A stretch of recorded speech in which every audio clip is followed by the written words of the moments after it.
Dear students, इस video में हम रिलेशन एवं फंक्शन के टॉपिक फलन का अध्ययन करेंगे। तो आइए देखें। A special type of relation is called a function, यानी एक विशेष प्रकार का संबंध एक फलन कहलाता है। डेफिनेशन ऑफ फंक्शन यानी फलन की परिभाषा। माना ए और बी कोई दो अरिक्त समुच्चय है। यदि किसी नियम अथवा संबंध यफ द्वारा इस प्रकार संबंधित हो कि ए का प्रत्येक अवयव बी के एक निश्चित एवं अद्वितीय अवयव से संबंधित हो, तो यफ को ए से बी में फलन कहते हैं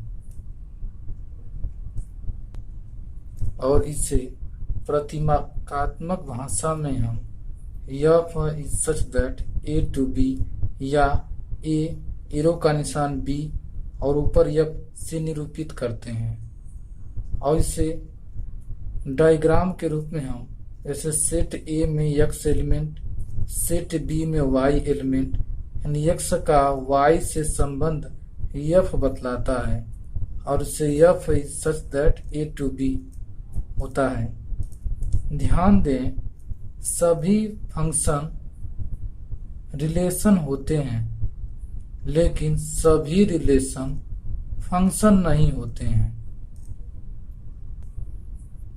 जैसे हम एग्जाम्पल के माध्यम से देखें, जैसे सेट ए में 1 2 3 अवयव तथा सेट बी में 1 4 अवयव है, तब संबंध R बराबर 1, 1, 1, 4, 2, 1 और 2, 4 एक संबंध है, लेकिन यह एक फलन नहीं है, क्योंकि 1 का संबंध 1 से है और 1 का संबंध 4 से है। क्योंकि फलन होने के लिए अद्वितीय अवयवों का संबंध होना चाहिए। आइए कुछ और जानें।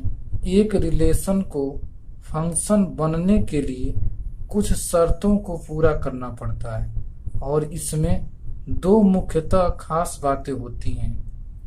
पहली बात, समुच्चय ए के सभी अवयव का समुच्चय बी में इमेज यानी प्रतिबिंब होना चाहिए, अर्थात सेट ए का कोई भी अवयव छूटना नहीं चाहिए। और दूसरी खास बात होती है कि सेट ए के किसी एक अवयव का कोई दो इमेज नहीं होना चाहिए, अर्थात हमें यूनिक यानी अद्वितीय इमेज होना चाहिए। आइए हम इस बात को डायग्राम के माध्यम से देखें। जैसे सेट ए में 1 2 3 अवयव, सेट बी में 4 5 6 और 7 अवयव है, तो ए से बी में संबंध है। यह रिलेशन जो है एक फलन है, क्योंकि ए का प्रत्येक अवयव बी के किसी न किसी अवयव से संबंधित है। चूंकि हम देख रहे हैं कि सेट बी में अवयव छूट सकता है, लेकिन सेट ए में कोई भी अवयव बचना नहीं चाहिए।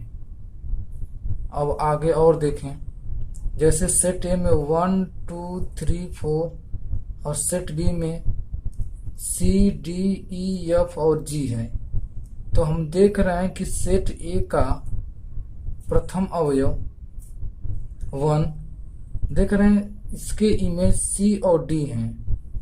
यह रिलेशन एक फलन नहीं है, क्योंकि एक का प्रतिबिंब C है और एक का प्रतिबिंब D है। चूंकि हम जानते हैं कि हमें यूनिक इमेज मिलना चाहिए।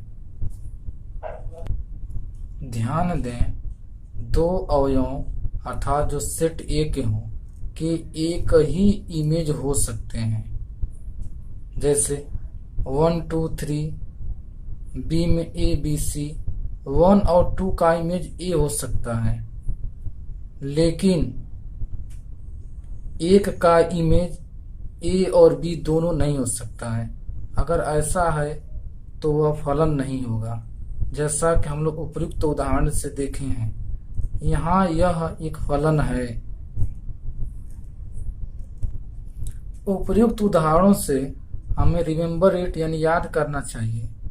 नंबर 1, समुच्चय ए के प्रत्येक अवयव का समुच्चय बी में यह प्रतिबिंब अवश्य होगा, परंतु समुच्चय बी के प्रत्येक अवयव का पूर्व प्रतिबिंब ए में होना आवश्यक नहीं है। इसी प्रकार दूसरी क्या खास बात होगी, समुच्चय ए के किन्हीं 2 या 2 से अधिक अवयवों का समुच्चय बी में एक ही यह प्रतिबिंब हो सकता है, परंतु समुच्चय बी के 2 या 2 से अधिक अवयवों का समुच्चय ए में एक ही पूर्व प्रतिबिंब नहीं हो सकता है। यही 2 खास बातें हमें उपयुक्त उदाहरणों से समझने को मिली है।